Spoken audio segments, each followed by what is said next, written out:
The Electoral Commission in Uganda says Museveni has won 5.3 million or 58.8% of the vote, while main opposition candidate Bobi Wine secured 3.1 million votes or 34.6%. Now therefore, candidate Yoweri Museveni Kaguta, having obtained the highest number of votes in the election and the votes cast in his favor being more than 50% of the valid votes cast at the election, the Electoral Commission declares Yoweri Museveni Kaguta elected President of the Republic of Uganda at the presidential election held on the 14th day of January 2021, dated this 16th day of January 2021. Supporters of the Ugandan President Yoweri Museveni celebrated in the streets after his decisive re-election victory, but his main rival, Bobi Wine, alleges widespread fraud.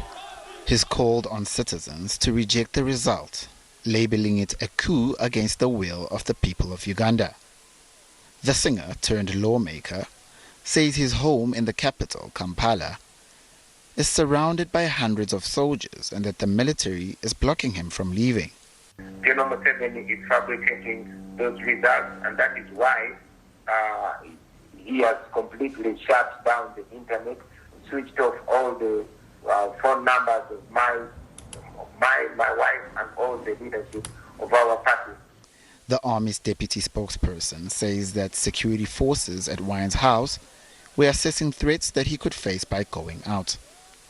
Museveni campaigned for another term, arguing his long experience in office makes him a good leader, promising to keep delivering stability and progress. Wine, whose real name is Robert Kyagulanyi, galvanized young Ugandans with his calls for political change. He pledged to end what he calls dictatorship and widespread corruption. Wine says he has video proof of voting fraud and would share the videos as soon as internet connections were restored. The US and the EU did not deploy observer teams, but the US State Department's top diplomat for Africa said in a tweet that the electoral process has been fundamentally flawed. Meanwhile, re-elected Ugandan President Yoweri Museveni says this year's presidential election is the most free of cheating in the country's history. Museveni was addressing the nation hours after he was declared the winner, securing his 6th term in office. So I therefore thank the people of Uganda, and I congratulate you for turning up in big numbers and voting for the candidates and for the parties of your choice. I think this may turn out to be the most cheating-free election since 1962. Since 1962, we have been having a problem of people want to cheat in the elections. This has been the chronic problem of